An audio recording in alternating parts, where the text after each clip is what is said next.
अगर आपने किसी कारण से अपना स्पाइन का एमआरआई किया है और वो मेनिंजियोमा नाम का ट्यूमर दिखा रहा है, तो इसका क्या मतलब है? स्पाइन में मेनिंजियोमा एक बहुत ही कॉमन ट्यूमर है। ये मेनिंजियोमास में करीब 12% केसेस में स्पाइन में मिलता है। तो अगर आपके स्पाइन में मेनिंजियोमा का ट्यूमर है, सिंपल भाषा में अगर हम कहें तो वो एक तरह की गांठ है जो कि स्पाइनल कॉर्ड की एक परत से उगती है और वो कभी कभी स्पाइनल कॉर्ड को ही दबाने लगती है। ये ज़्यादातर कमर के बीच के भाग में होता है, जिसको कि हम डॉर्सल स्पाइन कहते हैं। उसके बाद कभी कभी ये गर्दन के भाग में भी हो सकता है, जिसको हम सर्वाइकल स्पाइन कहते हैं, और बहुत रेयरली कमर के नीचे के भाग में हो सकता है, जिसको कि हम लंबर स्पाइन कहते हैं। तो नॉर्मली ये ट्यूमर एक स्लो ग्रोइंग ट्यूमर होता है और ये नॉर्मली कैंसरस भी नहीं होता। ये धीरे धीरे उगता है, ये जैसे जैसे बड़ा होता है स्पाइनल कॉर्ड को दबाने लगता है और पेशेंट को सिम्टम्स शुरू हो जाते हैं।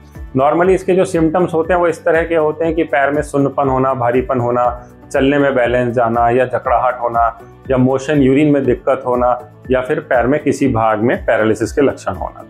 तो अगर आपने एमआरआई कराया है, उसमें मेनिंजियोमा आया है, तो घबराइए मत, अपने डॉक्टर को मिले। नॉर्मली इस सिचुएशन में मेनिंजियोमा का इलाज हम दवाइयों से नहीं कर पाते।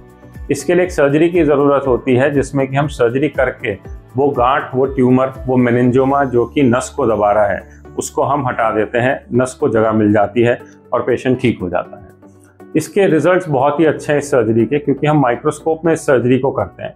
इस सर्जरी के लिए पेशेंट को हम करीब 3 दिन के लिए हॉस्पिटल में एडमिट रखते हैं। 2 घंटे की करीब ये सर्जरी होती है माइक्रोस्कोप में, और इसमें जो चीज़ स्पाइनल कॉर्ड पे प्रेशर डाल रही है, वो गांठ या मेनिंजियोमा ट्यूमर, उसको हम निकाल देते हैं। नॉर्मली एक बहुत ही सक्सेसफुल सर्जरी है। इसके बाद हम पेशेंट को चलाना, खड़े करना, ये सब धीरे धीरे शुरू कर देते हैं और पेशेंट अपनी लाइफ में वापस भी चला जाता है।